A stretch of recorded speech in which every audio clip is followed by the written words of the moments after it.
في القلب مشاعر أخفيها قد أشرقت الشمس عليها عن خطط لم أعبأ فيها ستكون بأيامي فرقا فحياتي قبل الحلقات تيه بضياع بشتاتي من دون نعيم الآيات نرتاد لنحفظها الحلقا في القلب مشاعر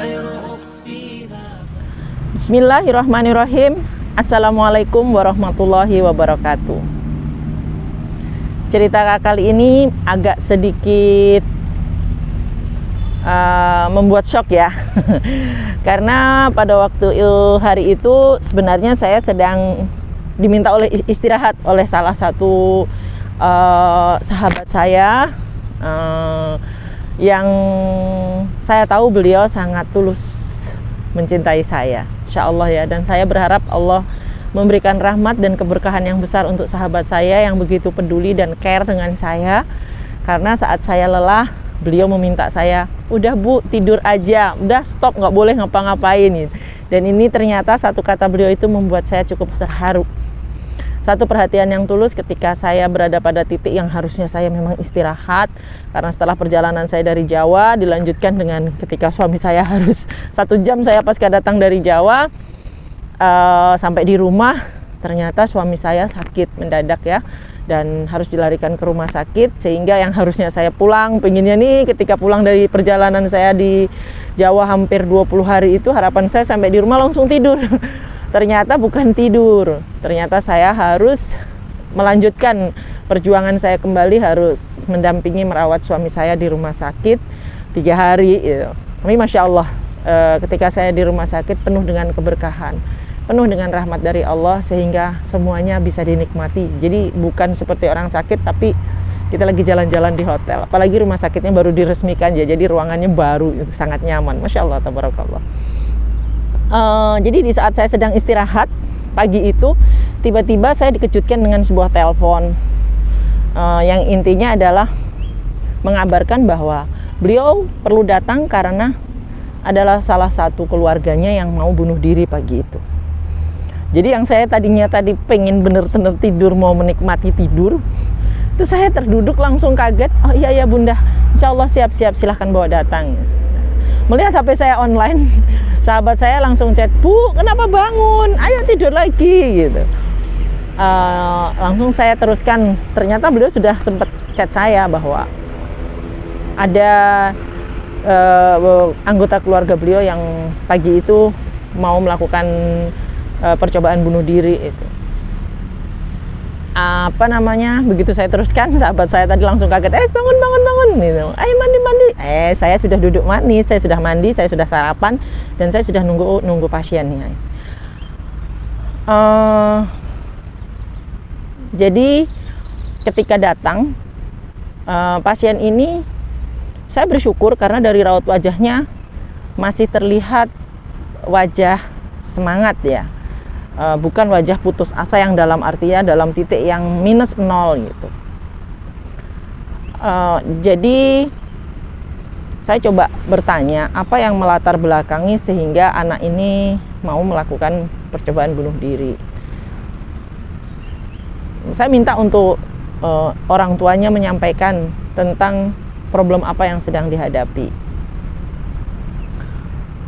Saya mendapatkan cerita yang agak sedikit mengejutkan, karena ternyata anak ini adalah bukan anak kandung, tetapi adalah anak angkat, yang mana anak ini diberikan oleh orang tuanya dari orang yang tidak dikenal itu di usia 6 bulan. Jadi si ibu angkat ini saking sayangnya, anak ini tidak diberitahu sampai usia 25 tahun bahwa dia adalah anak angkat, bukan anak kandung. Jadi kedustaan atau pembohongan ini berjalan sekitar lebih dari 24 tahun, sehingga membuat anak ini tumbuh menjadi pribadi yang banyak hal-hal negatif di dalam pikirannya. Kenapa? Ketika seorang anak angkat, dia tetaplah seorang anak angkat. Tapi bagi ibunya, bagi ibu angkatnya. Tapi bagi anak kandung, ketika dia diperlakukan seperti anak angkat, tentu batinnya tidak akan terima. Dia pasti akan merasa dibedakan, dia pasti merasa diperlakukan tidak adil. Apalagi ketika bapaknya meninggal, terus kemudian terjadi pembagian waris dan ternyata dia tidak mendapatkan waris itu. Ini semakin membuat dia merasa dibedakan, merasa tidak adil, dan ini menjadi sesuatu yang tidak nyaman di dalam batin anak ini. Walaupun dia tidak mengungkapkan sepenuhnya kepada mereka, tetapi secara fitrah ini yang terjadi di dalam batin.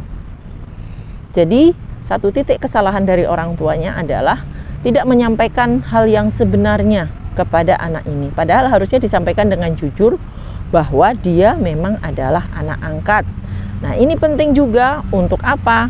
Untuk supaya dia bisa menjaga diri dari kepada siapa dia membuka auratnya boleh. Karena anak angkat haruslah tetap anak angkat dan anak kandung adalah anak kandung. Jadi ini sangat penting ya.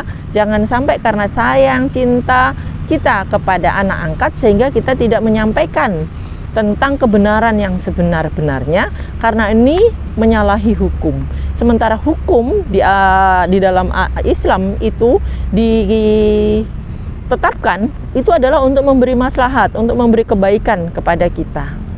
Nah, jadi untuk orang tua yang saat ini memiliki anak angkat, jauh lebih baik disampaikan karena itu lebih baik daripada disimpan, karena kalau disimpan mudaratnya nanti ketika pecah di belakang kemudian hari akan menjadi jauh lebih besar. Karakter anak ini menjadi anak yang suka berbohong, anak yang menutupi semua hal yang ada di dalam batinnya agar supaya semuanya kelihatan baik-baik saja. Jadi kebohongan orang tuanya ini ternyata dibalas dengan anak ini dengan sering melakukan kebohongan-kebohongan. Dan hal yang tragis adalah anak ini banyak melakukan kesalahan-kesalahan di masa lalu. Ada banyak hal ya yang membuat kenapa anak ini menjadi suka belok ke kiri, suka keikutan arus dengan teman-temannya gitu. Ada beberapa hal yang tidak bisa saya ungkapkan di sini. Namun peran orang tua dalam beramal soleh itu sangat penting karena nanti akan berdampak kepada anak-anak di kemudian hari. Dan untuk anak-anak yang saat ini mengetahui bahwa orang tuanya banyak melakukan kesalahan, saran saya, segeralah memintakan ampunan untuk orang tua dan berlindung dari keburukan orang tua. Jangan membenci, jangan marah, jangan dendam, dan jangan sakit hati. Karena amarah, dendam, dan sakit hati terhadap orang tua, ini justru hanya akan memicu munculnya keburukan itu datang lebih cepat kepada kita. Namun, doa kita memintakan ampunan, doa kita memintakan rahmat, cinta kita kepada orang tua, ketulusan kita kepada orang tua, insya Allah ini akan menjadi pelindung kita dari keburukan yang bisa menimpa kita diakibatkan dari ulah dan perbuatan orang tua. Apakah itu bisa terjadi? Ya bisa. Karena itu kita harus senantiasa berbakti kepada orang tua, apalagi kalau orang tua kita buruk, apalagi kalau orang tua kita salah. Jadi mendapati orang tua yang salah, orang tua yang karakternya buruk, orang tua yang tidak sesuai dengan hukum dan syariah Islam, tugas anak segera memaafkan dan memintakan ampunan dan berlindung dari keburukan itu. Bukan marah, bukan dendam, dan bukan sakit hati. Karena dampak dari kalau kita memiliki perasaan dendam, sakit hati, amarah, dan juga kekecewaan terhadap orang tua, itu akan mengundang keburukan jauh lebih besar datang kepada kita. Nah, itu pun yang terjadi dengan anak ini. Anak ini rupanya setelah diberitahu tentang sosok orang tua kandungnya, tentu dia memiliki kesedihan yang dalam. Kenapa aku dikasihkan dengan orang gitu. Teganya ibuku tidak bertanggung jawab terhadap diriku, bahkan aku tidak tahu siapa ayahku. Dia semakin sedih. Tetapi kesedihannya ini akan membuat batinnya justru harus bisa lapang dan menemukan jalan untuk bisa ridho. Nah, anak ini saat ini berada dalam, saya menawarkan diri untuk senantiasa bisa menghubungi saya, bisa berkomunikasi dengan saya. Harapan saya adalah saya bisa membimbing dan mengarahkan untuk bisa berlapang dada dengan semua takdir. Karena kelapangan batin yang menerima takdir itu akan menjadi jalan terbaik untuk dia menemukan kehidupan baru yang jauh lebih baik. dibanding ketika dia marah, dendam, sakit hati. Itu seperti mengundang kegelapan. Dalam kegelapan dia tidak akan pernah tahu jalan yang ditempuh salah atau benar. Dan Masya Allah, kemarin problem yang muncul itu bisa terselesaikan. Dan Alhamdulillah, hari ini dia sedang dalam proses mengurus pernikahan. Karena sudah Alhamdulillah ada seorang laki-laki yang siap untuk mempertanggungjawabkannya di hadapan Allah. Sebenarnya tadi janji sama saya untuk ketemu sebelum ke KUA pembekalan. Namun sayangnya dia datangnya sudah kelewat waktunya, karena saya kalau di jam 10 sudah harus mulai bertanggung jawab dengan pekerjaan saya di kantor. Dan ini saya sempatkan diri tadi mengambil beberapa video di Sabilal, karena memang beberapa video sudah harus mulai kita buat. Harapan saya nanti masih bisa berlanjut, bisa ngobrol dengan gadis ini dan memberikan pendampingan agar supaya jiwanya semakin kuat, semakin kokoh, terutama adalah dengan belajar tentang agama dan meningkatkan tauhid dan keimanannya. Nah, jadi penting bagi kita belajar tentang agama jauh lebih banyak lagi, berbakti kepada orang tua, memuliakan orang tua. Bahkan apabila kita mendapati orang tua kita banyak melakukan kesalahan, yang harus kita lakukan adalah justru memintakan ampunan.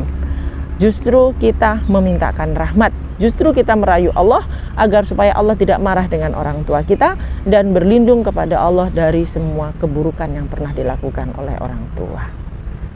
Jadi yang hari ini dapetin orang tuanya pada jalur yang salah, zolim, orang tua yang mohon maaf keras, kasar, jahat, dan sebagainya. Bila ada orang tua yang demikian di mata anak, walaupun belum tentu di mata orang tua demikian ya, ini kadang sudut pandang anak berbeda dengan sudut pandang orang tua. Namun bagi anak yang merasa orang tuanya keras, kasar, zolim, jahat, melakukan kesalahan-kesalahan, melanggar hukum-hukum dan syariah, tugas anak adalah mintakan ampunan kepada Allah.